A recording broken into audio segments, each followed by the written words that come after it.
Uh, looks like we are almost there. Okay, Yes. that's what Zoom tells me. And let's look here.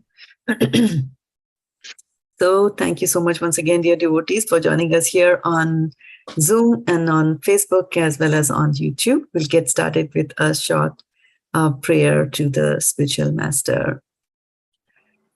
Om Ajnanatimirandhasya Jnananjana Shalakaya Chakshurunmilitam Yena Tasmai Shri Gurave Namaha.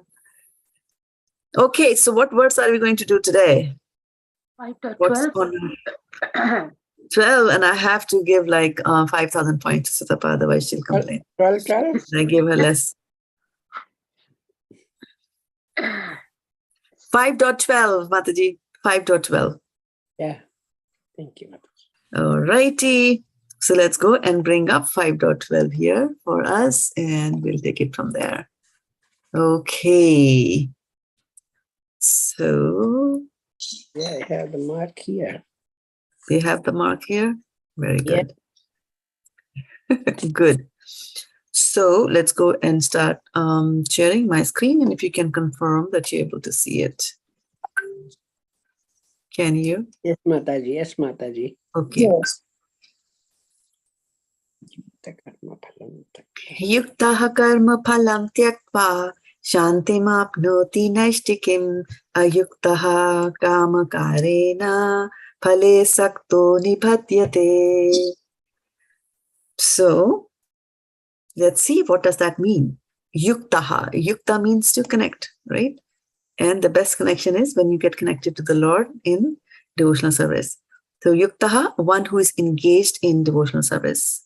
Karma-phalam, the result or the fruits. Phal means fruit, right? So karma-phalam, the results of all the activities. Tyaktvā, giving up. Tyaktvā turnam, right? So the Shraddha-devi, they gave up. Visheshamandalapati, so they were the ministers in the cabinet of the Nawab Hussain of Bengal, right? But they gave up all that. Tyaktvā, so they give up. So one who is engaged in devotional service, right?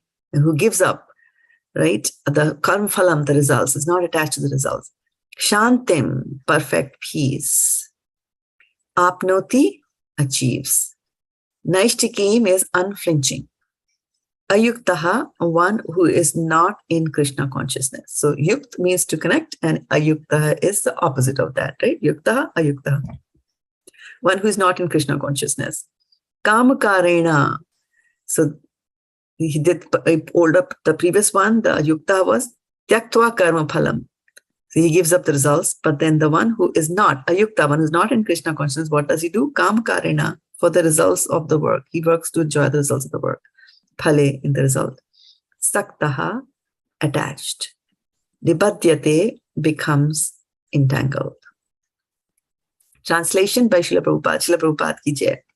The steadily devoted soul attains unadulterated peace because, why? Because he offers the results of all activities to me. So that is Kṛṣṇa saying to Arjuna. Whereas a person who is not in union with the divine, who is greedy for the fruits of his labor, becomes entangled.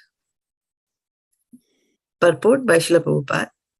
The difference between a person in Kṛṣṇa consciousness and a person in bodily consciousness is that the former is attached to Kṛṣṇa, whereas the latter is attached to the results of his activities. The person who is attached to Kṛṣṇa and works for him only is certainly a liberated person, and he has no anxiety over the results of his work. In the Bhagavatam, the cause of anxiety over the result of an activity is explained as one functioning in the conception of duality, that is, without the knowledge of absolute truth. Kṛṣṇa is the supreme absolute truth. Do you agree? Yes. Good. That came very fast. Very good. Kṛṣṇa is the supreme absolute truth, the personality of Godhead. In Kṛṣṇa consciousness, there is no duality. All that exists is a product of Kṛṣṇa's energy, and Kṛṣṇa is all good. Therefore, activities in Kṛṣṇa consciousness are on the absolute plane. And it's very difficult for us to understand the absolute brain because we live in the world of duality. They are transcendental, that activities. They are transcendental and have no material effect, no karma-phalam. One is therefore filled with peace in Kṛṣṇa consciousness. But one who is entangled in profit calculation for sense gratification cannot have that peace. That is the secret of Kṛṣṇa consciousness. Realization that there is no existence besides Kṛṣṇa is the platform of peace and fearlessness. What do you think about this last phrase? Realization that there is no existence besides Kṛṣṇa is the platform of peace and fearlessness. Very powerful. Absolutely. Very, very, very powerful. And it will take us some time to get and reach to that particular stage of Not life. some time, our whole life it will take. That is true. Right? So, back again to our words. And so, yuktaḥ karma-phalam tyaktvā śāntim āpnoti naiṣṭhikīm ayuktaḥ kāma-kāreṇa phale sakto nibadhyate. So, there's one word that caught my attention. Of course, every word in this verse is very powerful, but there was a few. And so one of them is naiṣṭhikīm, unflinching. And this is a very interesting thing, that an unflinching means that there is nothing can stop you. We are very steady in whatever you're performing, unflinch. And so Kṛṣṇa likes those who offer unflinching service to him. That's the test. So that is why you will see that sometimes in the lives of devotees, situations will arise that make them flinch. That'll make you flinch. Can you give me an example of a situation in life where one would flinch? Anything? Never flinched?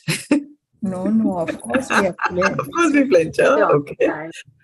Huh? Trying to think. Okay. What exactly is flinching, by the way? When I say the word flinch, what do you mean? What do you think? What comes to your mind? That means you are filled with doubt. You're not steady. But in the day-to-day life, when we say flinched, he flinched. Getting diverted from doing the devotional service, getting diverted. Like you see, the phone call comes from your son or from your daughter. No, no. I'm talking about plain mundane world. When we say a person is flinched. Okay, go ahead, Sutapa. Mataji, this is not the first time, but every time I am very confused. Like I am doing something and sometimes like confusion arises. There is a word like reciprocation. Should I do this or should I not? Mm-hmm. The person is not doing good to me. So should I continue doing good behavior with him or her? Like that. He is not calling, he is saying something. So should I reciprocate that way or in our manner? So like the honesty and everything, like what it was there. So doubt is coming in everyday life. So that it's is the same thing. Yeah, doubt is something, doubt was expressed as a meaning for flinch by others also, right? So what about confusion, Mataji? Like we are not like Shonal Mataji said, steady. So we are not steady in our behavior or something like that. So we are confused. That is also flinching, right? No, that's not flinching. I don't. What is flinching in material terms? If you're not a bhakta, what is the word flinch? What does that word flinch mean? It means like it's a quick, nervous movement as an instinctive reaction to fear or pain. There you go. That is flinching, right? So if now tell me, do you flinch in the kitchen? Have you ever flinched in the kitchen? Yeah. Not so much in the kitchen. Kitchen, yes. You never flinch in the kitchen? I flinch all the time. How? Like if you like because if you're cooking very closely, right, and your hand comes close to the fire, what do you do? Oh, but that is flinching. That is also flinching, Mataji. Flinching is a sudden nervous movement. you flinch away from, So you move suddenly. I get doubt whether I put salt or not. That is not flinching. That is doubt, whether I did it or not, did not do it, right? So unflinching basic. So sudden nervous movement, usually like as Sukamal Radhe Mataji said, it's because of fear, right? So we will move away because of fear. That is flinch, right? Like also one simple example to give is like when you turn on the shower and you go immediately in and you're absolute cold water, and that shivering is actually called flinching. Yeah, that is flinch, right? So you flinch from so many That is things. very good example. Can you flinch? Do you flinch from people's words? Yeah, definitely. Yes, Mataji. They're very Yes, thoughtful Mataji, and then that's they the make same you thing I feel. was wanted to say. Like, Okay. yes, every time. And sudden appearance of somebody and somebody calling suddenly.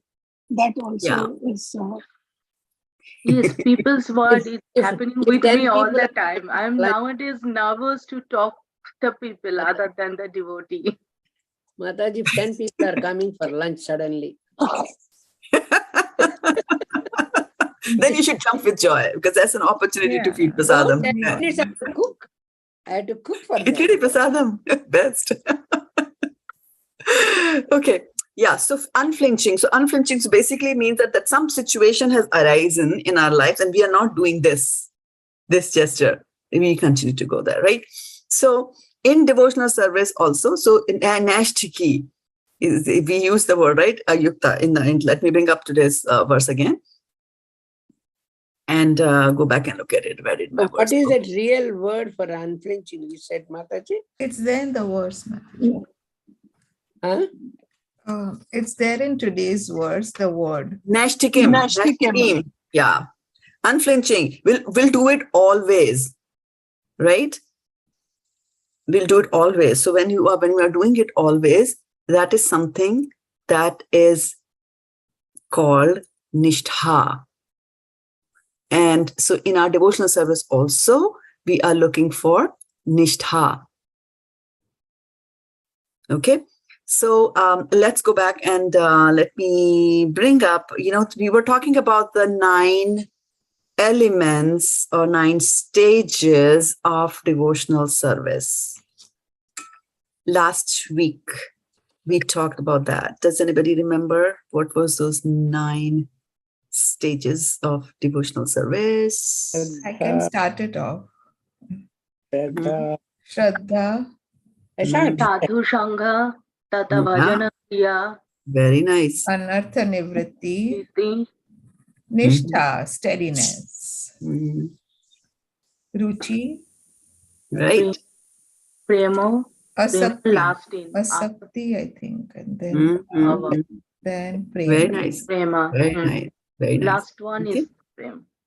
So Ādau Shraddha, Tatah Sadhu Sango, Tatha Bhajana Kriya. So Tato Anartha Nivarti Syat, Tato Nishtha Ruchistatha, right? So Nishtha will come and then Ruchistatha. Okay. And then what happens after that? After you get Ruchi, then Asaktis. Asaktis is attachment. And in today's verse also we are talking about attachment, but we are talking about attachment to the material world. Whereas here, we are talking to attachment to Kṛṣṇa. So the yukto, right? The right kind of yukta. So asaktis tato bhava tatha premabhyadanchati sadhakanam ayam premnaha pradur bhavet kramaha. So this is something kramaha means step. So step by step. So in these stages, you will progress in your devotional service till you go to the sadhakanam, one who's practicing devotional service. Then that person will ayam premnaha. He will achieve the love of God. Right, so this is from the Chaitanya Charitamrita Madhya Leela. So from here, I wanted to focus on the 5th level or 5th stage, which is naiṣṭhā, right? So naiṣṭhā is that, well, the translation, let's do that. It's always nice to go through the translation. So it says that in the beginning, there must be faith. Then one becomes interested in associating with pure devotees. Like Sutapa Mataji was saying that these days I don't want to talk to anybody else. So she has choice, right? She's choosy. Thereafter, one is initiated by the spiritual master and executes the regulative principles under his orders. Thus, one is freed from all unwanted habits and become anarthas, right? And becomes firmly fixed in devotional service. Thereafter, one develops taste and attachment. After that, what happens? Let's see. This is the way of sadhana bhakti, sadhakana, right? The execution of devotional service according to the regulative principles. Gradually, emotions intensify, and finally, there is an awakening of love. This is the gradual development of love of Godhead for the devotee interested in Krishna consciousness, right? So we'll spend a little bit more time on our favorite word from here, which was naiṣṭhikīm. So which is steadiness or firm faith. So naiṣṭhikīm, very steady there. So there is a very interesting thing that Avachachika Prabhu quotes this example always, that there is this famous violin person who plays the violin, right? And one of the things that he says is that practice is very important. So steadiness in practice is very much important. And for us, when we are talking about practice, we are talking about sadhana bhakti. So sadhana, practicing devotional service. So even forget about the practice there. Even in the mundane world, we have to practice. Can you give me some example of what you have practiced in your life in the mundane world? Practiced what? Chanting every day. Sorry? Chanting every day. Mundane world. Means cooking is some kind of practice, Mataji, at least for me. Means the more you cook, the Okay. better you will Okay. be. All right. Is that all that we did practice, cooking? No, what's your question, Mataji? I was asking about some examples of practicing that people do in mundane world. Mataji, singing, dancing, Okay. Buying acting. clothes. Working. Working is practice? What does practice basically mean? When you're saying I'm Doing practicing. something, repeating something again. Why? To be perfect. To achieve a goal, right? And the goal is perfection in that particular skill, right? For example, a person might get up early in the morning and start going to the swimming pool because they want to achieve a goal, right? Win a gold medal in the Olympic Games, right? Like that. So there is practice. Similarly, there is, we are talking about steadiness in the practice of devotional service. But here, this violinist says that if he does not, he has to practice every day, several hours. And if he does not practice for one day, he says that I know about it. I come to know that I skipped the practicing for one day and now I am unsteady. Like I'm not able to get that perfection that I get. And then if he doesn't practice for 2 days, then his teacher knows about it. Teacher is able to tell like, hey, what's going on, right? And then he says that if I don't practice for 3 days, then the whole world knows about it, right? Because you won't be good in your performance. So that's the kind of level and intensity that we are talking about. In the mundane world, it is just a violin, right? So what to talk about a transcendental activity like devotional service? How much study we have to be and how much focused we should be in doing this, right? So while you are doing, so why do we have to talk about steadiness in devotional service? And the reason we talk about steadiness in devotional service is that there will be failures. There will be failures. We will encounter failures in our life. Right? So what should we do when we get these, when the failures happen in our life, right? So this is, a path. It's actually a network of paths. And maybe this is the goal where you want to go, right? So a person wants to go someplace and he's jumping from one square to another square, from one dot to another dot, one dot to another dot. He's just going there, right? And then we encounter a failure at one particular point in our practice. So he says that, our violinist says that, when you have a failure in your life, you do not know when the failure is going to come, right?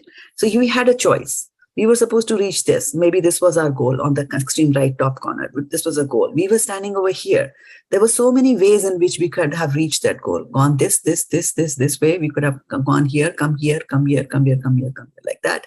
We could have gone in so many possible ways and reached the goal that we have, right? As you can see from the movement here, right? And we don't know.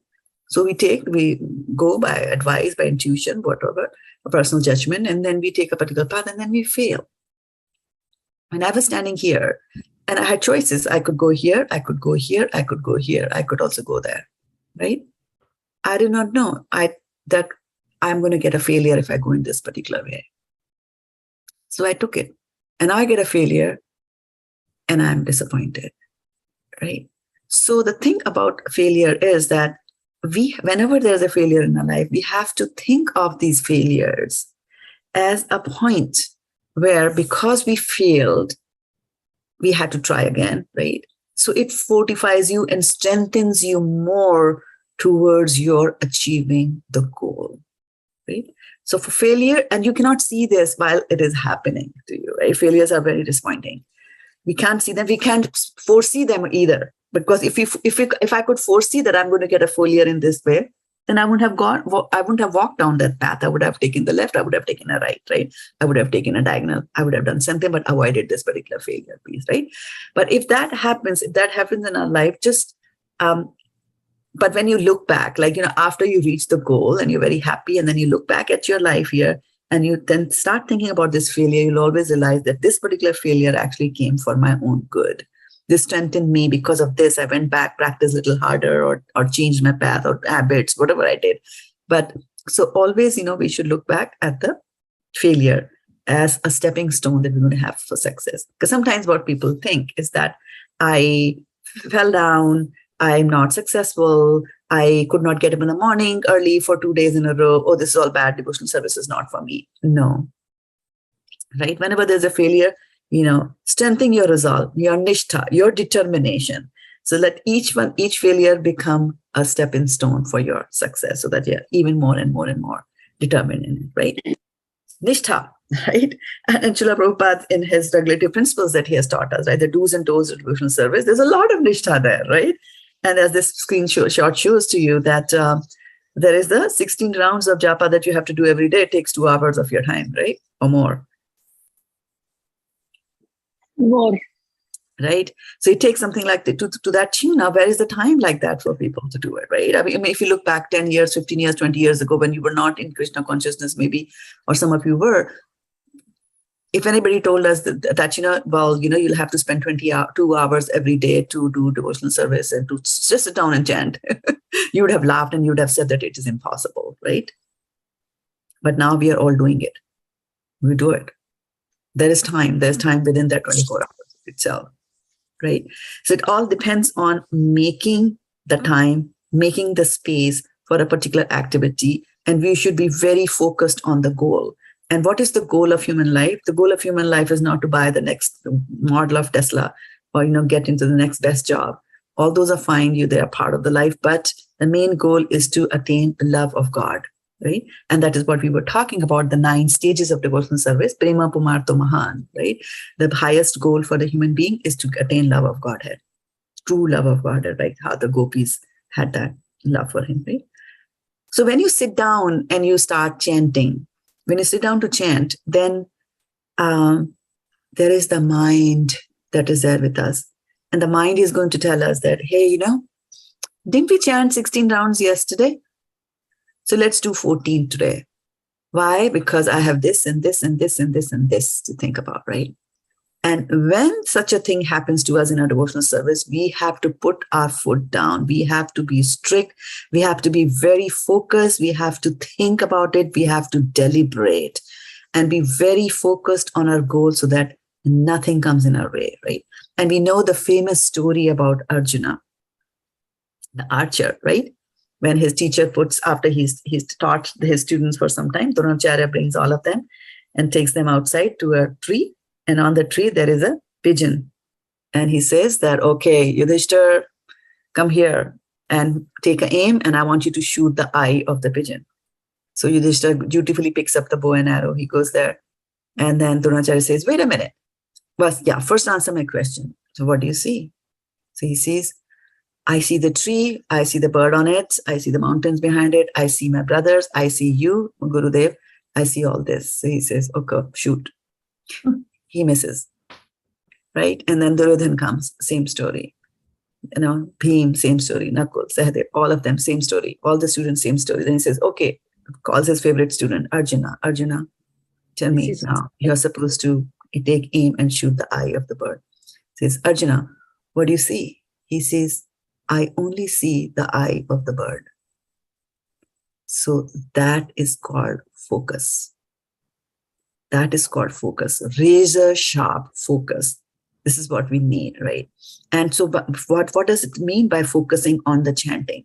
But when you're focusing on the chanting, you should be chanting and you should hear. That's what Prabhupada said, you should hear and chant, chant and hear.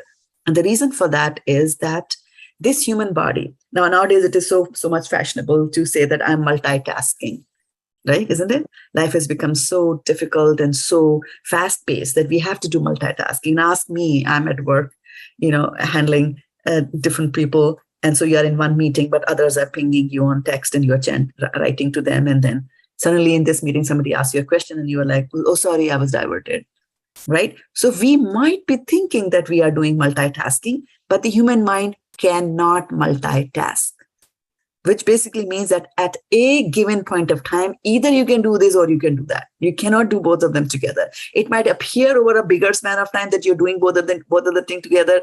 I'm also eating and I'm also talking, but you cannot do that. If you are eating, if you have food in the mouth, you can't talk, right? If you are talking, you can't put the food in your mouth like that, right? So we have to remember that. And that's why Prabhupada says, so Prabhupada is narrowing down at this important fact of our human body and our both subtle body as well as the gross body, which basically means that our gross senses of hearing, right? They cannot go and do we cannot go and do two things at the same time, which is that if I am trying to chant something and if I'm also trying to hear it, right, proper with focus, razor sharp attention, I'm also trying to hear what I'm saying. Believe me, practice this. You will not be able to hear anything else. Anything Yes, else. it happens. Right? There you go. And that is called a mantra meditation. And that is the prescribed way of functioning in devotional service in this Kali Yuga. Hare Nama, Hare Nama, Hare Nameva Kevalam Kalau Nastyeva, Nastyeva, Nastyeva Gatiranyatha. That in this Kali Yuga, there is no other way, no other way, no other way. 3 times it's said in this verse, right? Other than taking Hare Nama, Hare Nama, Hare Nameva Kevalam. Eva means suddenly, Kevalam only. So only by taking the names of the Lord in this Kali Yuga, there is no other way. Why there is no other way? Because the characteristics of Kali Yuga that our mind is very, very disturbed. Right? So we have got, we are short-lived, we are quarrelsome, we are lazy, we are misguided, we are unfortunate, and above all, we are always disturbed, right? These are the qualities of Kali Yuga. And so in the middle of that is why we say that meditation is very difficult in the sense that I'm going to sit quiet and I'm going to sit down and I'm going to say, I'm going to be thoughtless. I'm not going to have any thoughts in my mind. That's not going to happen. Right? Because mind is a factory that generates thoughts. That's the job of the mind. Right? Even after we are dead, the mind still continues, right? So how can you shut down the factory? It's a real 24/7. Even when you go to sleep, the mind is still working in the form of dreams that you get, right? So the mind is always active. The intelligence does go to sleep, but the mind never goes to sleep.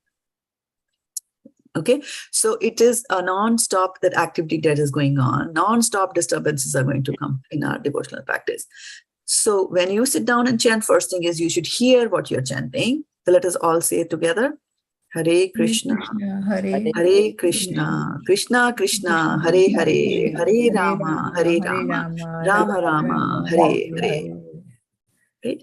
So that is the mantra, that is the yuga dharma. So every yuga has got a certain prescribed way in which you should be performing devotional service.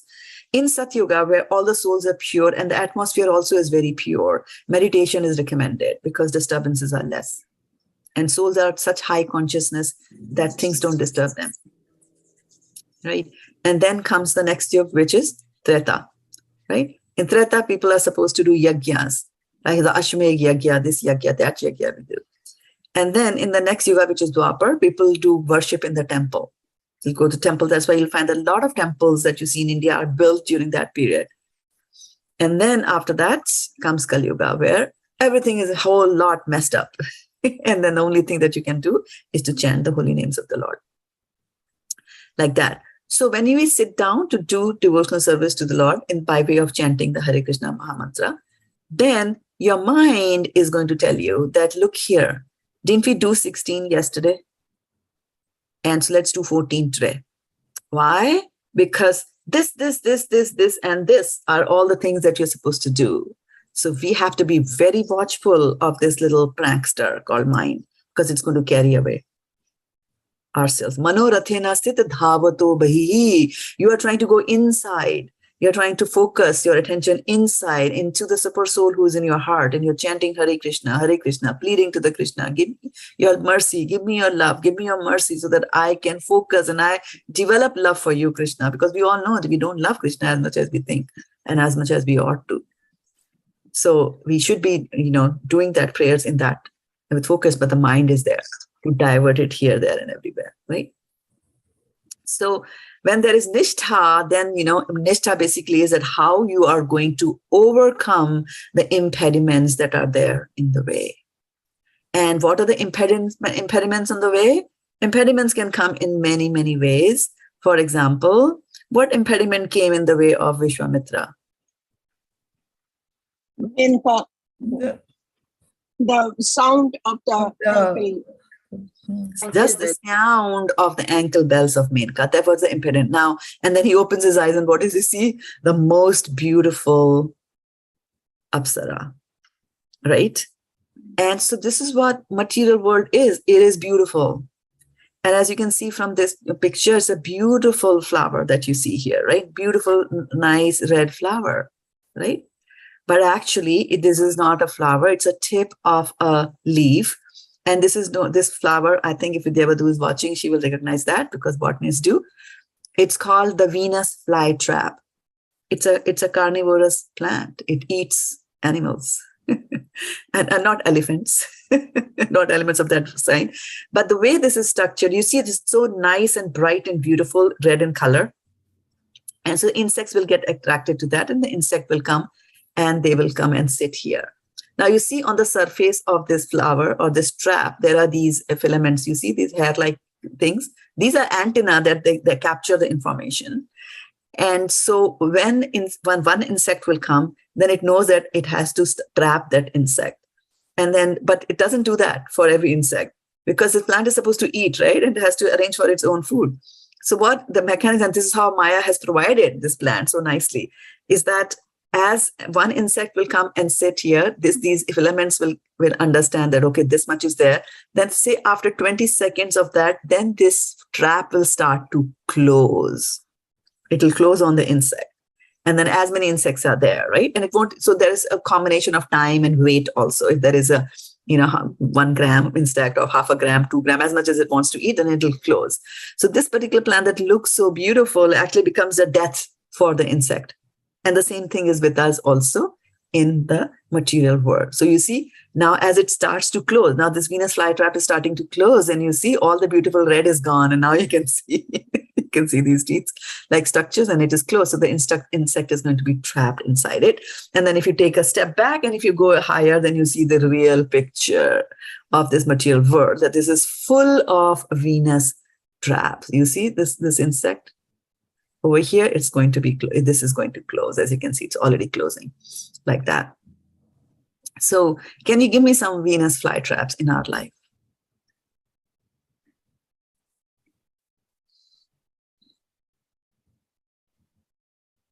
Are there any traps in your life, or they are all in mine?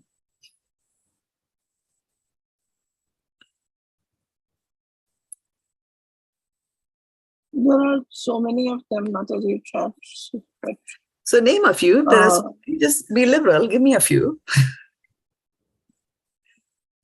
What are some of the traps that we have? Basically, Mataji, the mind, the thoughts which come in our mind, they trap us. Give me an example of thoughts. Doing the class now, and suddenly my husband enters the class, enters the room, my attention will go there. So his appearance in the room trapped my attention and diverted me from listening to the class. Very nice. Very nice. Yeah. Yeah. And we see that all the time. All the time, these kind of things are going to happen in our lives. Right? So beware of the Venus traps in our devotional service. So there are obstacles, the 5 obstacles to naiṣṭhikīm. And I have mentioned them earlier in my earlier lectures, but I thought that they are so potent and so important that we could do with a recap of them, right? So the first one is that laya. Laya is one feels more and more sleepy during chanting, hearing, and meditating in this order. Correct. Correct. Absolutely correct. Like, from where does this sleep come, right? You've slept for 10 hours already, took a shower, bath, very, very fresh, sit down to chant, and you want to go to sleep. That is called laya. Then vikshepa. Vikshepa is discussing or remembering material topics while chanting or hearing is called vikshepa. So your husband appearing and you thinking about what to cook dinner for him during the class on Bhagavad-gita is vikshepa. Mataji, as you pointed out, I'm just putting a name to that diversion that is there, the obstacle that is there. So laya is that you're feeling sleepy. Vikshepa is that, suddenly your mind remembered something else, material topics. For example, when you sit down to chant, or at least when I sit down to chant, it's always like, you didn't do the taxes for this year. Oh, what about this you need to discuss at work? Oh, what about this? And what about the weekend? I'm supposed to do this and that and like that. So it happens all the time. Discussing or remembering material topics while chanting or hearing is called vikshepa. Apratipatti. Apratipatti is very interesting. It says that suppose there is no laya, that you're not feeling sleepy. Vikshepa, that, you didn't even remember anything material like that, right? So those impediments are not there, but still my chanting and hearing is not proper. This is called apratipatti.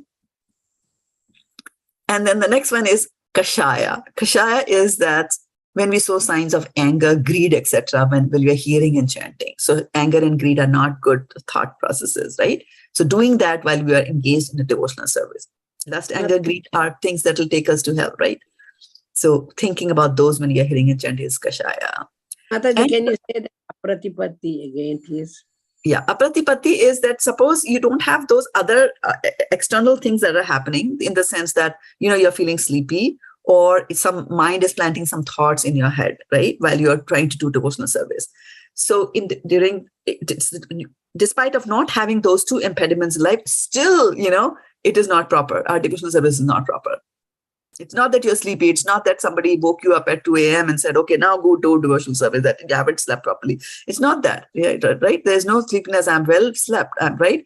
And I'm very focused. I really want, right? That desire is there, right? To some extent that I want to chant, but then in spite of all that, my chanting and hearing is not proper, right?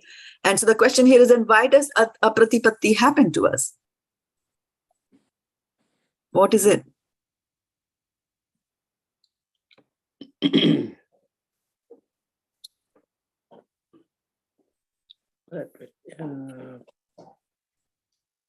So apratipatti will happen when we do not have the taste for chanting. Taste for chanting is not there, but the spiritual master has told us you have to chant, so that's why I'm chanting. I'm scared that if I don't chant, then I'll disobey my spiritual master, I will offend him, and then there's no, good for me. I do it because of that, right? But the taste is not there. And then the question will be that, okay, so then the chanting that you're doing is all bad, right? It's bad chanting, not good chanting. And then the question will be like, oh yeah, I confess, I always do bad chanting. What do I do if I'm doing bad chanting? What is the medicine for bad chanting? Pay attention. You have to pay attention. Then only we can do good chanting. So what is the anecdote? If my chanting is not right, my chanting is not going good, what is the medicine for bad chanting? Should I tell you what is the medicine for bad chanting? Do you want it? Mm-hmm. Yeah. No, we can talk about that next week. No. Why? No. You want it now? All right, I'll give it to you. The medicine for bad chanting is more chanting. So never give up your chanting just because it's bad or you think it is bad. Because the holy name of the Lord is so powerful that even if you pronounce it in the bad way, it will have its effect. Even if you take the names of the Lord, in as much as Even if you don't know what's the constitution of the cough syrup that you drink, you don't know what is the chemical composition of that. But if you drink it, your cough gets cured, right? Any medicine that you take, you don't know what it is made up of. You don't know how it acts, right? The doctor told you, you took it, and you're well, right? Similarly here also, if the mantra has been prescribed for this yoga that you're supposed to do, there will be laya, there will be vikshepa, but let those obstacles not stop you. And when you don't let those obstacles stop you, then is nishtha is then there, right? But Shraddha Mataji, still laya, it's okay, but like you can make yourself not sleepy and alert. But Vikshep is very hard because the mind is always wandering. And especially when you have to do 2 hours, right? It's always going to think of everything. Correct. So one of the things that you do is that the mind is, sometimes you notice that, suppose you have, I don't know how many of you have, I had this thing of, I had a hole in one of my tooth, like the molar, the one at the back, the bigger ones, right? So there was a hole. And so when the hole was there, all the time my tongue was going there. All the time. Does it happen to you? Yeah. Yes. Or if there is if something gets between your teeth, right? Particle stuck there, that's all. It'll always go there, right? So that's how it is. Like, it'll keep on going there. And it kept going on there. And it was right in the middle of COVID that I had to go to a dentist in the middle of the COVID, right? The peak in 2020. And I was so scared. You open your mouth, and I was like, oh my goodness, the dentist is not scared. I'm opening my mouth. What if there are COVID coming out of my mouth? And then, what if the doctor has COVID? Like that. So all those things were there, and it was difficult, I remember. But I went there, and I told the doctor that, I think I have a hole in my tooth, which is about 1 centimeter by 1 centimeter. Like, that's how it felt. He said, your teeth are not that size. How can you have a hole which is at that size? So it expands also. Then he told me that the tongue actually expands things and give you the false information like that it's a bigger one. It keeps on going there. So anyway, to come back to your question that how do we get rid of, discussing and remembering, how do I get rid of that? And like I said, the mind is our biggest enemy. In the beginning, when you sit down to do the chanting, but there is hope, right? Because Bhagavad-gita says, in the end, it becomes your best friend also, right? So in between, what do we do? In between, like, for example, it's like a horse that you're trying to tame. And when trying to tame the horse, and taming the horse basically means that it should allow you to ride on his back. So first time you try to get on his back, it throws you down, right? Second time, 2-3 times, then finally you get up. As soon as you get up, then it'll start to, lift its legs in the air, so that's trying to throw you off again, right? It'll do all that. And it is considered to be tamed when you're able to put the bridle on it, right? On the nose, so that you can then guide wherever the horse is supposed to go. And so when you're taming a horse, a wild horse, what you do is, after you put the bridle on the horse, you just don't hold the bridle tight. You let it go also. You let it loose also sometimes. Mataji, we lost you. Your sound is not coming. No sound. No. My internet is giving some problem. No. Can you hear me? Now you're back. Yes, Okay. we can hear. Okay, yeah. My internet has been giving some trouble since morning. So, I'm glad I'm back. Yeah, so I was saying that when you're taming a horse, just as you let loose the reins a little bit, let it wander, and then you pull back the reins, right? So similarly, we have to do the same thing with our mind also. So knowing that mind is like a wild horse, and then knowing that it'll like to wander when I am trying to bring it to a focus and trying to bring the mind into the mantra, it'll try to wander away. So what we do is, okay, let it wander away. What do you want to think about? And you know what? The mind only has a handful of topics that it discusses. In a day, a person has 60,000 thoughts. Can you believe that? 60,000 thoughts we have in a day. And 80% of those thoughts are repeat thoughts from yesterday. For example, as soon as we get up in the morning, it's like, dang, the alarm. Well, that's a thought. Oh, I hate my work. That's another thought. Or, oh, I love my work. That's another thought. Oh, what I'm going to wear. Another thought. Okay. What am I going to cook? What I'm going to eat? This, that. Immediately, one thought is connected to another thought, and you have a series of thoughts in your basket. It's a very common thing to do. So what you have to do is, if there are thoughts coming to your mind on material topics, and the mind is telling you about the urgency of that you really have to get up now. And sometimes the thoughts will even be that, hey, I need to read that verse from Bhagavad-gita. It looks like it's a devotional thing that you're doing, right? It's fine. I can leave my chanting and read the Bhagavad-gita. What's wrong with that, right? No. This is your focus time to do the chanting. You do that, because if you don't do that, then the mind's algorithms are being strengthened. It's like a machine learning. It says like, okay, when I plant this thought in her mind, she gets up and she does it. So that's the right thing to do. So next time it'll again do the same thing, and the body will follow, senses will follow and do the same thing again, right? So we have to make sure that those algorithms are cut and cleansing of the mind's algorithm has to happen. So we let go, we'll allow the mind to do whatever it wants to do. But what we do, the one thing about the mind, that the mind stops.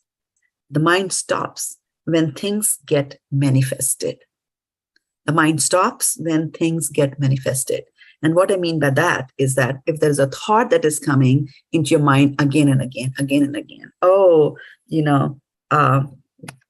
I need to put the potatoes for boiling. I need to put the potatoes for boiling at 7 o'clock. Will I remember that in the beginning of my chanting, I have to get up and put the potatoes to boil and then come back and continue my chanting? The mind will keep on telling you that. Keep a sheet of paper with you. Write it down. As soon as you write it down, then the mind will stop bothering you. And then guess what? The mind will come with another one and another one and another one, right? But as you keep on doing that over and over again, the mind will get bored. So as Vaishnavi Prabhu says, that these thoughts are like unwelcome. They are like unwelcome guests that come into our home. Right? So there's an unwelcome guest that comes into your home. And then if you open the door and say, hey, come here, come, let's be seated. What are you going to have? You're going to have tea, or you're going to have coffee? And what about dinner? And then just go and watch a movie after dinner. All that thing. If you're going to do that to an unwelcome guest, the unwelcome guest is going to stay in your house forever. Right? On the other hand, if you know that this one is an unwelcome guest, and then the guest has come to your house, and then he's waiting for dinner, and then you come and say like, oh, you know what? Today all of us are fasting. There's no dinner.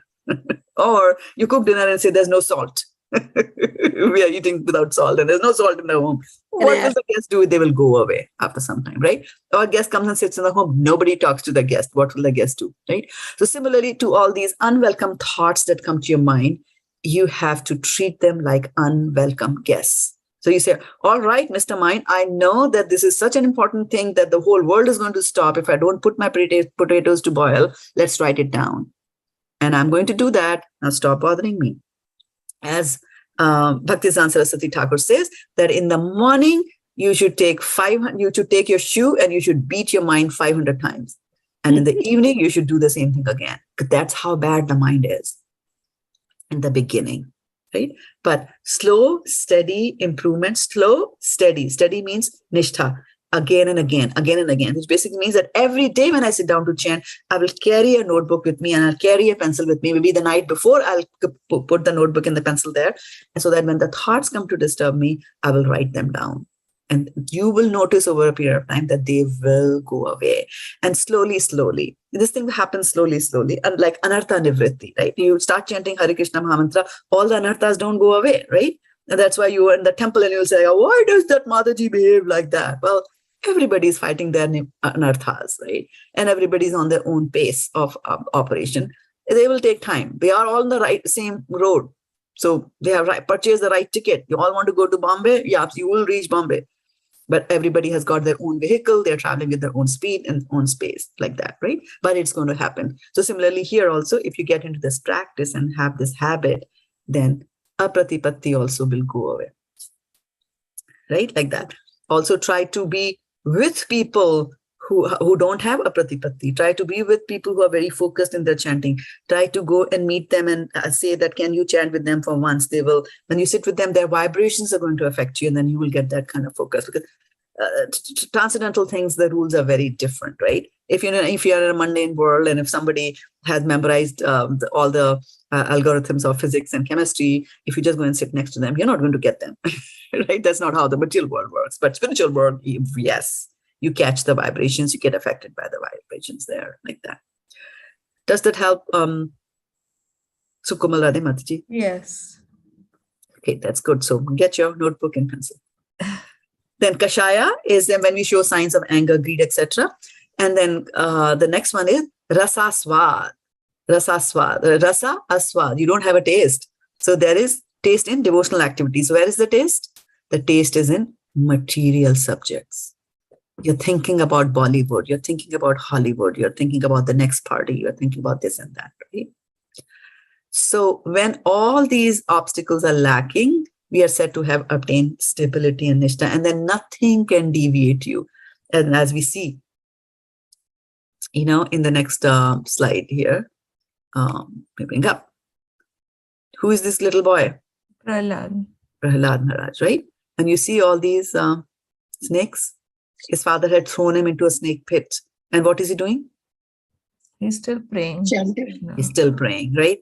And here we are saying that our mind comes and bothers us. In this case, it was not his mind. They were real physical impediments all around him, right? And yet he's praying, right? So that's the kind of thing that we all should be aiming for, like that. So I just thought I will emphasize a little bit on the fact that we need to have naiṣṭhā and what exactly does it mean to be naiṣṭhikī in our prayers. So let's go back to our verse from Bhagavad-gita, which was verse number 12. 12, exactly right. Okay, so let's go and bring up the 12 again and see how we can share that with you. 12. Yuktaḥ karma-phalam tyaktvā śāntim āpnoti naiṣṭhikīm. So naiṣṭhikīm, right? Ayuktaḥ kāma-kāreṇa sakto nibadhyate.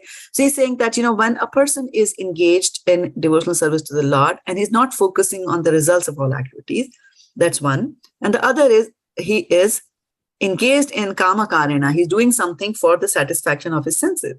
Now, the classic example of this, that these two opposites, yuktaḥ and ayuktaḥ, are right there in Bhagavad-gita. Right there in the beginning, in the very first verse, where Dhritarashtra uvacha, dharmashetre kurukshetre samveta yuyutsavaha mamaka pandavascheva kim akurvat sanjaya. Mamaka, mine, right? Mine, that attachment is there, my son and all that, right? So the two armies that fought the war, right? Were the two armies, one the army of the Pandavas, there was the army of the Kauravas. Were the two armies comparable in strength and in numbers? No. The Pandavas' army was far outnumbered by the Kauravas' army, right? Far outnumbered, right? And so there were two people who fought, like two parties who fought each other, and one was fighting with complete absorption in the results of that war. Duryodhana's party really wanted to keep the whole kingdom with them. That is why the whole war was. He wanted to enjoy the results of his activity, right? And on the other hand, Arjuna, he goes and fights his war and puts his grandfather on Sharshaiya, right? Bhishma goes on Sharshaiya. He went to that extreme. For whom was he doing it? Kṛṣṇa. For Kṛṣṇa, right? Why did it take such a long time to answer that question? He did it for Kṛṣṇa, right? So you see that when you give things to Kṛṣṇa, it is such a nice thing. It is, I'm doing everything for Kṛṣṇa. And then you're not so much focused by the attention to what is going to be the results. Because when you are focused on the results, that's when the anxiety starts coming in, right? So even when you sit down to do your chanting, you say, I am chanting not because I can come and report the next week that, I was able to do perfect chanting. My mind didn't even go out once. That's not the reason that we chant. Why do we chant? Ultimate reason. That's this thing. To get the Mataji, logically, I think that to get the focus in our mind that yes, we can chant. And another thing is that hearing and chanting helps us getting closer to Kṛṣṇa. Right, Yukta. right? Yeah. So here we are yukta, but there is a little flavor. I would say that it's white, but there's a little streak of gray in that white, or a little black spot in that. Why? That is, I am thinking still of myself. Right? I want to do that. I want to do that. Look at there's this very nice story that I have told so many, and I relish telling that story, right? About Kṛṣṇa and Uddhava, who's trying to see that, Kṛṣṇa, like, why, what's about these gopis? Can you just tell me what's this hype about the gopis? So he says, okay, you find out by yourself. And so Uddhava and Narada, I'm forgetting, but anyway, the essence of the story is that he says, okay, go and tell them, these saints that are there up in the Himalayas, and they are chanting my names and they're praying to me for thousands of years now. And now you go and tell them that Kṛṣṇa is saying that he has got a lot of headache, right? And tell them that only the dust of their feet is going to help me get rid of my headache. So he goes to the sages and he says, like, this is what has happened. And Kṛṣṇa is asking this. He said, what? No way, this cannot happen like that. This will be mahapapam, and I'll go to this hell for doing this. How can you put the dust of your lotus feet on the Lord? I'm not going to go there. I don't want to go to the hell, and I'm not going to listen to you. Please excuse me, sorry. Like that. And then Narada Muni goes to the gopis and says, like, look here, Kṛṣṇa is asking for that, the dust of your feet, because he's got pain in his forehead.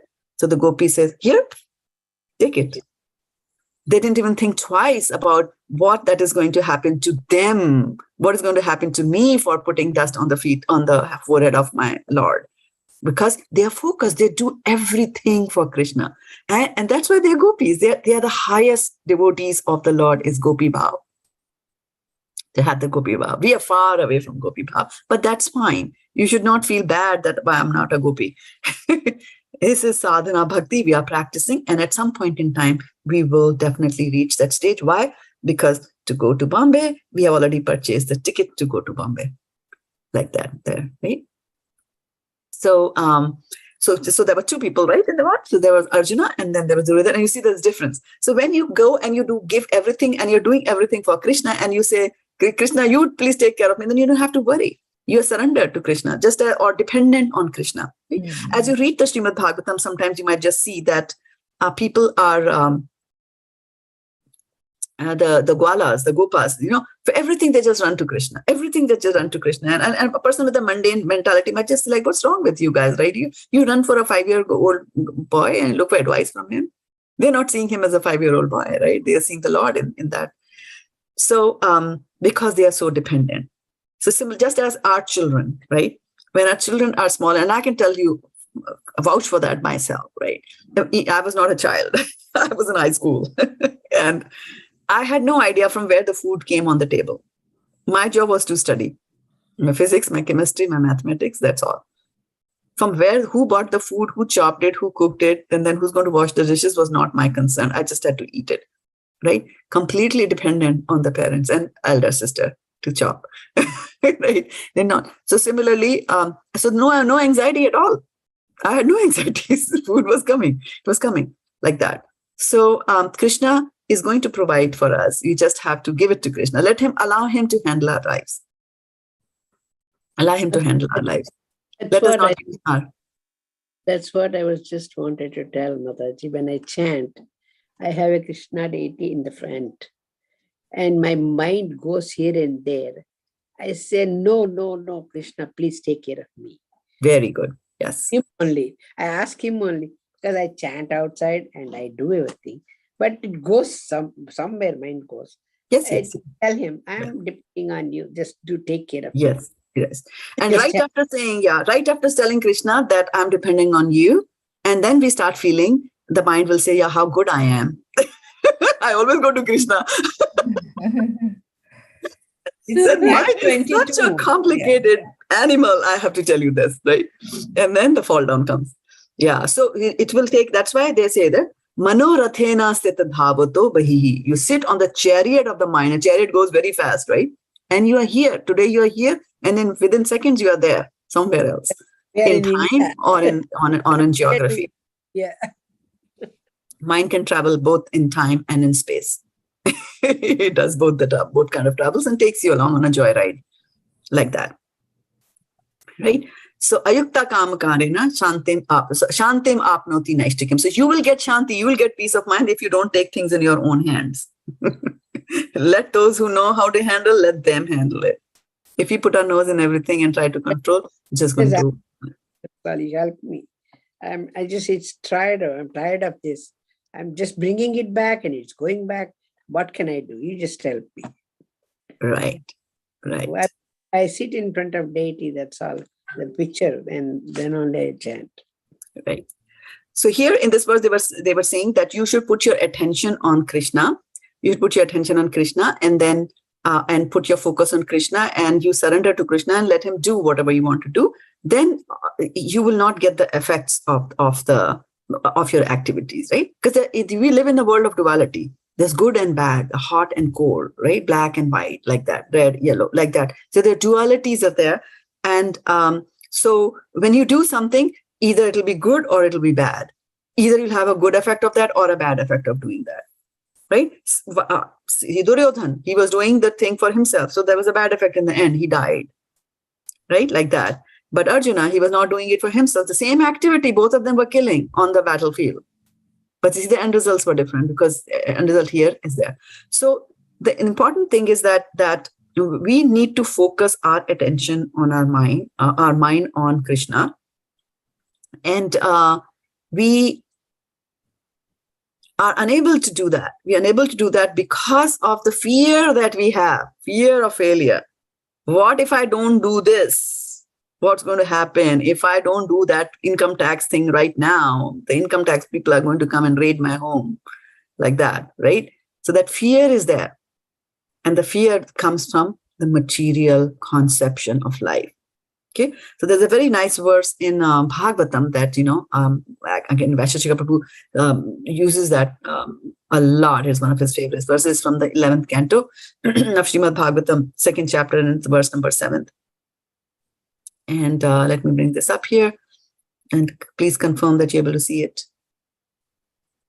Yes. Yeah. Yes, okay. So bhayam, what is the meaning of bhayam?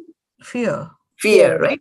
So bhayam dvitya bhini veshatah syat ishad apetasya viparyayo smritihi tad maya yato buddha abhejatam bhakteka yesham guru devatma. So what does it mean? It says that fear arises when a living entity misidentifies himself as a material body because of absorption in the eternal illusory energy of the Lord. When the living entity thus turns away from the Supreme Lord, he also forgets his own constitutional position as a servant of the Lord. This bewildering, fearful condition is affected by the potency for illusion called Maya.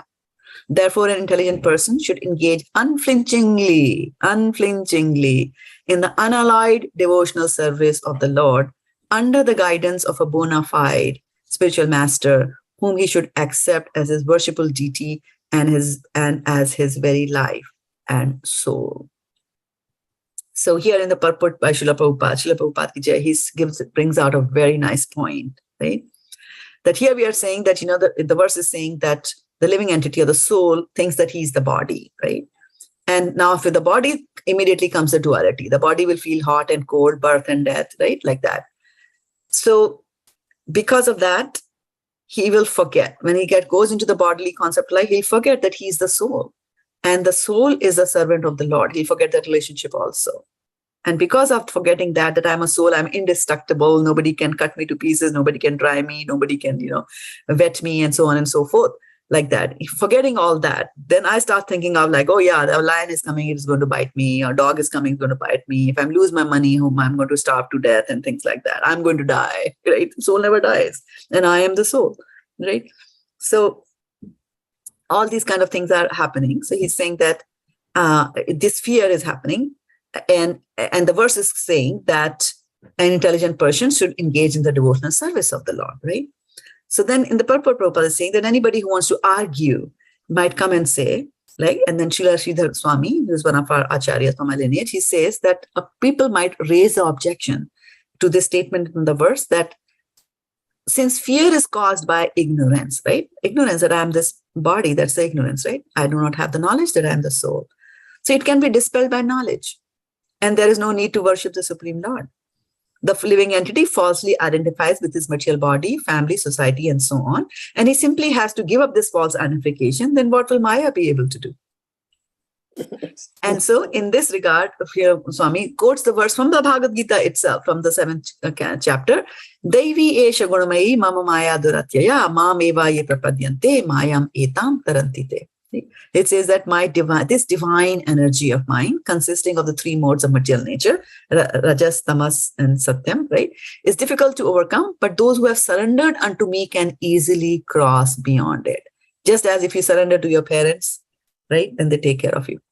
The living entity called Jiva Tattva is one of the potencies of the Supreme Lord, but constitutional position of the living entity is tatastha. Tatastha means it's in the margin, right? It can go swing in this direction or in that direction. Being minute, every living entity is eternally dependent on the supreme living entity, Kṛṣṇa. This is confirmed in the Vedic literature as follows. Nityo nityanam chetanas chetananam eko bahunam yo vidadhati kāman.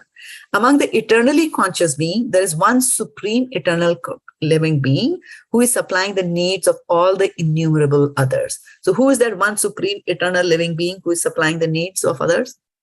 Kṛṣṇa. Kṛṣṇa provides that, right? So this is from the Katha Upanishad. Then Krishnadas Kaviraj Goswami, who wrote, Krishnadas Kaviraj Goswami wrote what? Chaitanya Charitamrita, correct, for 1000 points. Has stated, Ekale Ishvara Kṛṣṇa Ara Sabha Bhritya. Kṛṣṇa is the only independent controller and all the living entities depend upon him.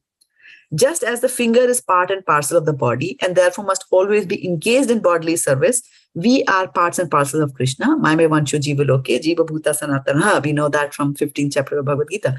Have eternal duty, sanatan dharma, of engaging in the unalloyed service of the Lord. Then here is a very interesting thing, and we have been talking a little bit about this when we were talking about meditation and how the mind goes here and there. So this, they're saying that the potency of the Lord that enlightens us in the Lord's service is called Chit Shakti. Srila Bhaktisiddhanta Saraswati Thakur comments that when the living entity develops a spirit of independence, he is forced to come to the material world, where he enters into various types of petty and undesirable behavior that create a fearful situation for him. The Bahiranga, outward, external, or the material, the Bahiranga Shakti, the illusory potency of the Supreme Lord, covers all the trace of Chit Shakti and imposes one material body upon another, upon the living entity for his gross sinful enjoyment. As further punishment, the living entity who has given up his loving relationship with Kṛṣṇa loses all power to perceive the eternal blissful form of the Supreme Lord, who is his actual shelter. Instead, the living entity becomes attached to many temporary, phantasmagorical forms, such as his personal body, the bodies of his family members and friends, his nation, his city with its buildings and cars, and innumerable types of ephemeral material scenery. In such a state of gross ignorance, the idea of returning to one's original identity no longer even crosses the mind, right? Person, is born and then is studying and then wants to do huge at work and then gets married, and now they're kids. Now the kids have to get settled and they have to go to the best college and they have to be put into every possible class that's going on in the weekend, and then you have to take care of them, and then they get married and then they have kids, and now the whole thing starts all over again. In such a state of gross ignorance, the idea of returning to one's original identity no longer even crosses the mind. So we get so engrossed in material thinking and in the material world, right? And with this, there'll always be fear because I'm identifying myself with something which is impermanent. So the fear will always be there. What is this? What is that going to happen? How is going to handle that? But then it says that don't do that. You are in a fearful situation because you have disconnected yourself with Kṛṣṇa. And the only one who can help you bring that connection back again is your spiritual master. So one is to get a spiritual master if you don't have one. And the second is that obey your spiritual master. Varshana Mataji, I see a hand. Yes, Mother. Motherji, sometimes fear is good at times, Mataji. That, like you see, if I'm not getting up in time for chanting, I feel that whole day my chanting will be lingering. I won't be able to do it properly. There will be a lot of distraction. because cooking time and lunch time and dinner time and all those things will come in between. So there is a fear, and I want to finish it in the morning and get up early in the morning. So that fear helps me to get up in the morning.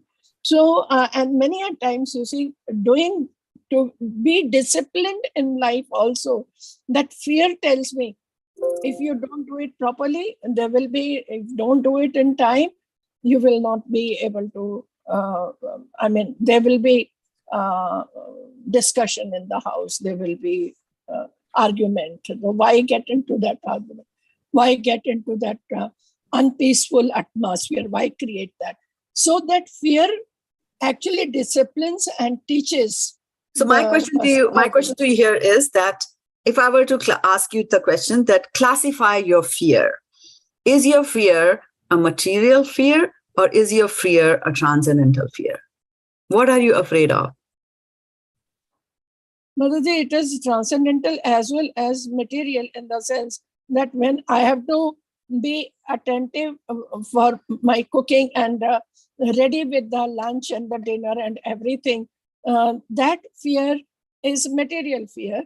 And transcendental fear is that my chanting will, everything will come in between and I won't be able to do it properly. I have to do that in the morning. Right. So both are there. Yes. So let's now talk about you have two fears, actually, not one, right? One fear is that I will miss my chanting, right? That is transcendental or material? Transcendental, right?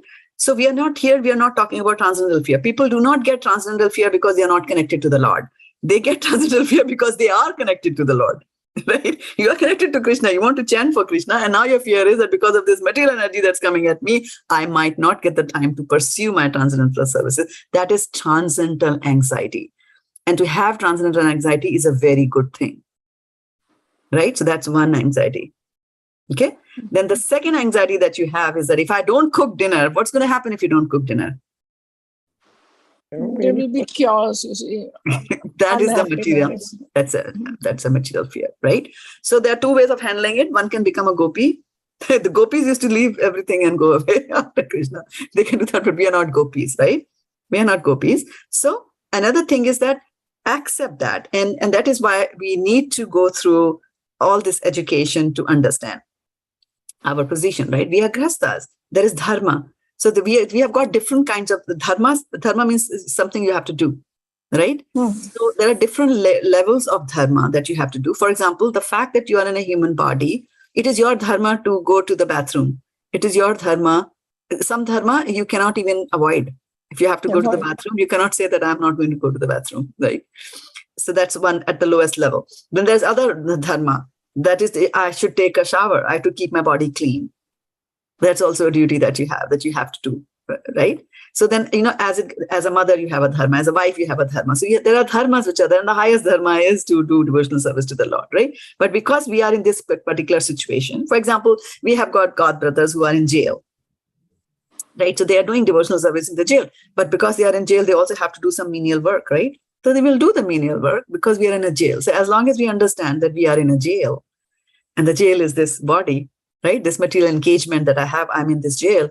And as long as I'm in this, I will have to do those kind of activities also.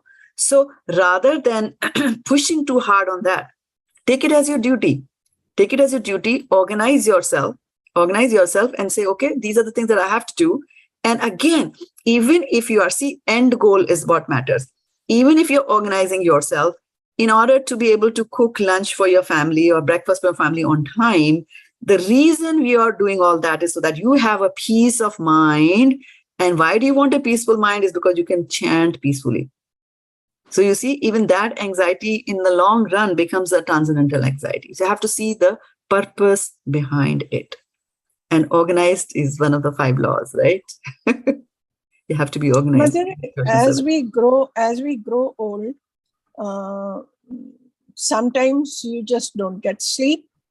And sometimes you sleep so well that you can't get up in the morning. So many a times it has happened with me that my chanting, you see, start at 6 o'clock and then goes till 8:30, 9. Finishing. One of my god sisters told me she was going through some pressures at office work. They were introducing a new system. And so there was a lot of work to do and late nights and all that kind of stuff, right? And then anxiety, what's going to happen, whether my program is going to run in production or not, and things like that. So she would get up at 2 o'clock, sleepless. And guess what? Instead of trying to go to sleep, she would say, okay, I'll finish my rounds. That's it. So whether you're sleeping or not, whether you're able to sleep or not able to sleep, don't let the I'm not able to sleep bother you. Okay, you're not able to sleep, I'll chant. After midnight, you can chant. It counts in the next day. But while chanting, we'll sleepy. Yeah, that's the laya. Laya. And that's the best sleeping pill. I recommend that a lot, right? Try to think the names of the Lord, immediately you'll see. That's why I won't sit in the chair and do it. Mother, what is the meaning of a Venus trap? Walk and do it. Venus trap is the name of a plant, of that plant that I showed you. Okay. Yeah, it traps. Yeah, it's trap. Venus is the goddess of love, right? So in this material world also, we get trapped by love, right? Affinity and attraction between man and women. That's what keeps the whole world going. Right? So it's when Brahma sits down and starts to create this material world, right? So Brahma is all alone. He doesn't need a woman to create this thing. And he is in charge of this whole universe. His job is to create entities, bodies here, so that the souls can come and take the body and then perform their karma and, go back to Godhead like that, right? That's the purpose. You need a body to do devotional service. So he creates. So from his, he's creating from various parts of his body, sometimes from his mind, like that. So, excuse me. So the first 4 that he creates, are the 4 Kumaras, Sanat, Sanandan, Sanandan, right? Cute little boys, completely into devotional service. He says, okay, go and procreate. They're like, no, daddy, we're not doing that, right? So then he gets very angry and frustrated. So from between his eyebrows comes the Rudra. And so Rudra starts crying, like, tell me what am I supposed to do? Tell me what is my name? And then he gives him 9 names. And he says, you're also going to have 11 names and 11 Rudras and 11 Rudranis, and Durga is one of them. And then you can go and procreate. So they start procreating. But then Rudra, so like Rudra, all the others, the progeny is also like them only. Whoever is born is like them. And now all of these are creating problems to the whole universe. So then Brahma says, okay, come here, Rudra. Please stop. Please stop producing. You go and, go to the forest and you meditate. So he sends him off there. And then he goes and creates some good ones, like the Kashyap Muni, the Angira from mine, and, like that he creates. And so they get married and all that. They will create. But then, their main focus is devotional service. So they will produce a child here and there. But Brahma doesn't want that. Brahma wants quick, millions. I want millions to be born. And not only this, I want plants, animals, serpents, lions, horses. I want everything to be created. He's in the process of creation. And that's when, the thought strikes his mind and he creates this attraction between man and woman. And that's when Manu and Swambhuva Manu and Satrupa are born, right, from his mind. And so they have this attraction towards each other, and then they produce. And then after that, now what's the population of this planet? Just this planet, right? Billion plus. So it is, so this, what I'm trying to emphasize over here is that this world is based on that. It is based on that. This is how Brahma created. So this is going to happen. This will always be there. This attraction between man and woman, right? But we should take the best from that attraction that we have. Yuvati nam yatha yuni yunocha yuvato yatha manobhi ramate tadvan, right? So what he's saying, just as the mind of a young man is attracted to the mind of a young woman, similarly, O my Lord, let my mind be attracted towards you. Om Tat Sat. Like that. So I am stopping here because I see Niral Prabhu there. So we might get a glimpse of Keshvi. So you are in mute, Niral Prabhu. Are you? Hey, here we go. Keshvi, Hare Krishna. Can't see you. Can you see her now? Belated happy birthday. Varshana Mataji's birthday was yesterday, right? Day before. Yes. Thank you so much. So, Dandavat Pranam. Hare Krishna. Dandavat Pranam, Dandavat Pranam. It's good to see you. Yeah. We celebrated Varshana Mati's birthday last week itself. Yeah, we Yes. did her last week. Yeah. You missed the fun. We had cake. Oh, I was teasing you. No, we didn't. This is Keshvi. Keshvi. Keshvi. Hare Krishna. Is she a big girl or what? what is it? Sorry. Are you a big girl, Keshvi? Of course, I said baby, but yeah. Keshvi. Are you a big baby? Hari bol kah diyo se? Yeah, Hari bol. Mahaprabhuji kah de? Mahaprabhuji. So Mahaprabhuji. Keshvi. Mahaprabhuji ki. Right now she is into Hungry. She's hungry. That's good. yeah. Her baby. Baby. પણ માતાજી ક્યાં છે? શ્રદ્ધા માતાજી. Shraddha Mataji kya hai? શ્રદ્ધા માતાજીને પ્રણામ કરું. He's forgotten. No, she listens. Actually, usually if I have a seat on this seat, she hardly sits for, hardly lets me go outside of the room. But I put this, while you're speaking, right? This Bhaktivish, she's quietly listening, hearing, and I mean, I don't know, something's okay. Let me complete some stuff and come. I'm impressed. She must be, when she was in the womb, she heard my voice, right? Yes. COVID days, yeah. Yeah, other day you were talking at the temple, you were talking with Prabhuji. She came twice to you. Is it? Oh my goodness, I didn't notice that. No, that's okay, Mataji. But she keeps on running, right? By the time you see her So back, she she'll be comes away. back, see, she runs back. She goes to the Prabhupada and takes his paduka and puts in on the head because some Prabhu showed her to do that. Very So nice. now she does it. Very nice, very nice. Prabhupada. Bolo Shri Prabhupada ki. Yeah. Oh. Very nice. અને devotees ક્યાં છે? devotees કે devotees ને જય શ્રી કૃષ્ણ હરે કૃષ્ણ કહી દે. Hare Krishna. હરે Krishna. Jai Shri Oh, Hare Krishna. Krishna. Jai Shri Krishna, Keshvi. Hare Krishna. સુખરૂપા માતાજી. She did it well. સુકોમલ Radhe માતાજી. શું છે? Let me eat. Yeah, right now she's eating. At least it's for a change. She's eating on her own. Maybe it's your magic. You are around and you're listening to it. She's doing good stuff. Otherwise, you'd be running after her and trying to make sure she eats. Good girl. Keshvi is a good girl. Hari bol. She loves by to dance herself. on the. She loves to dance on the tune of Nitai Gaura Hari Bol every time. Nitai Gaura Hari Bol.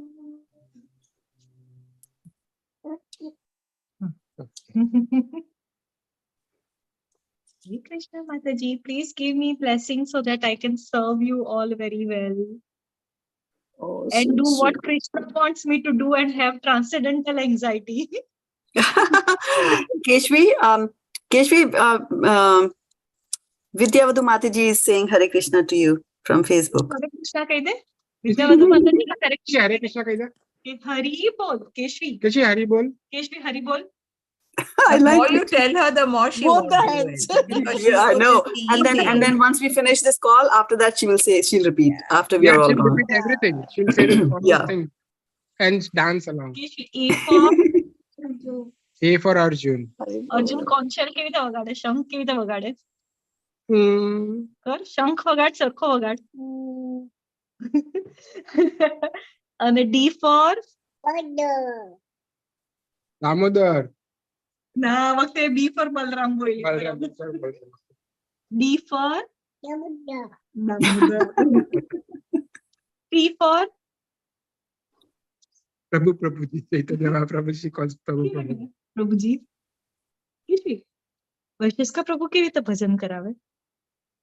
Nitai ગૌર Hari. You want to dance? If you want to dance, karma. कीर्तन केशवी कीर्तन कीर्तन कोण करे माताजी कीर्तन करे की माताजीने कसं कीर्तन करावं I think now we should do one Bhakti Vriksha Kirtan at our home. Yeah. I'm ready. Some Saturday. Last we did it in June, so 1 year. Monthly we are making it yearly now. so hopefully this year we Yeah, should. we'll do soon. Yeah. Keshi can Keshi, go. They dance. Kirtan. Keshi. Me time. આવી ગયા Nitya Gaura Hari Bol. Hari bol, Nitya Gaura Hari bol. That's it. That's it. Now in front of camera, she won't do much. She's camera shy. चंदा पटल की है चंदा पटल यशोदा मैया चंदा पटल यशोदा मैया પછી churning and mixing એને મારો હાથ પકડી ગયો churning and mix it with sugar and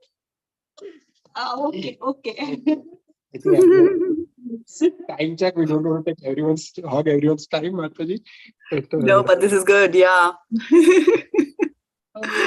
Thank you so much for sharing. Hare Krishna. Thank you so much. Kathy. Hare Krishna, Dandavat Pranam to your devotees on Facebook, YouTube, as well as here on Zoom. Thank you for joining. Thank you so much, And Shraddha again on Mataji. Sunday. Dandavat Pranam, Svanchikakalpatarubhyacha, Kripasindhubhyevacha, Patitanam Pavanebhyo, Vaishnavebhyo Namo Namaha, Gopremanande, Hari Hari Bol. Hari Bol. Dandavat. Take care.